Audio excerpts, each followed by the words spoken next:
RugbyMag.com, the official voice of rugby. This is Alex Goff from RugbyMag.com with highlights of Week 4 in the Pacific Rugby Premiership.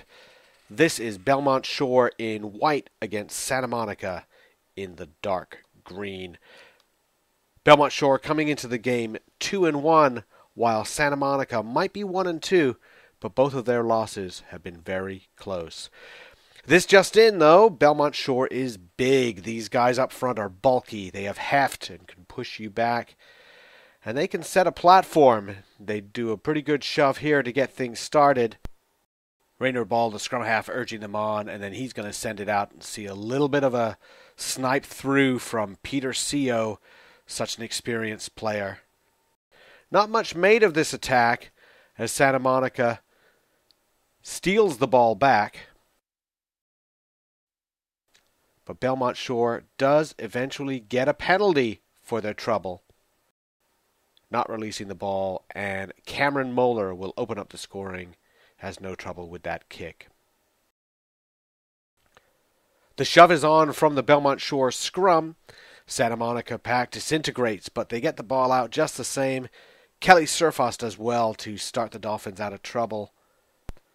And the ball goes out to fly half Matthew Lagorge, who gets it to Alistair Ross, the fullback. He's going to send a grubber through that doesn't quite connect on the wing, but Ross is right there to follow it up. And he feeds Dave Martini streaking in from the opposite wing. Shore rather egregiously flopping onto the ball, and so that's going to be a penalty. Lagorge has no problem. Kind of a wild play here as fly half Matavaina Iosa scampers ahead. Check out the backhand pass to scrum half Raynor Ball. And he then links up with hooker Michael Sweet, who was a monster all day. And how about the hooker turning the corner and going in from long range? Great example of how Belmont Shore can turn a game on its head. Moeller will slot the conversion, making it 17-3 Belmont Shore. Don't be afraid of the giant orange orb. We're in the second half now, and Surfos in action again, racing down the sideline before lofting a bit of a risky pass in field. No worries, it's all good. Santa Monica forwards consolidate, and Belmont Shore, a bit of a theme in this game, very slow to get back on some of these long-range plays. Back out all the way to the right for Marshall Chaput to go in at the corner. That's going to make it 17-8. Things looking even better for Santa Monica. Peter Co. is stripped of the ball, and quickly it's going the other way. And this is Chaput again, the former UCLA Bruin, who is, as they say in France, fast. Essai pour Chaput. And 17-15 with Le Transformation. And Santa Monica seem to have the run of the game now.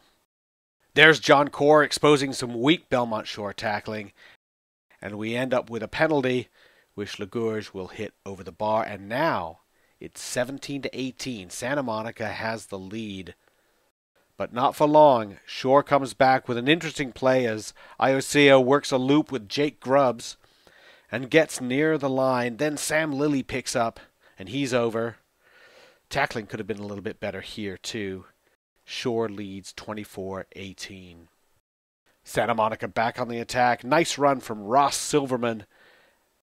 Better phase play from Santa Monica this time, and they run it up the middle one more time, looking for that gap. They're not going to get it through, and they're not going to get around, but they will find a way anyway.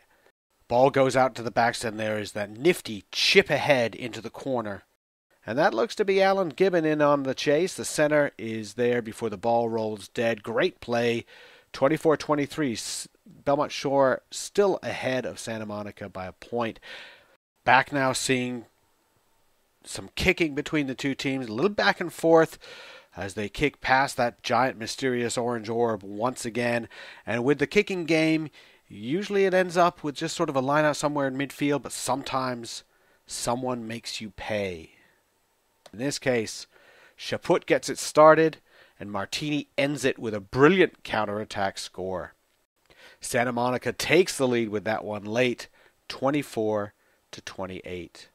So it's down to this. Belmont Shore on the Santa Monica line, just recycling, looking for space somewhere. And lurking out on the wing is Justin Boyd, former Eagle, who loves icing games with tries. And he does so again.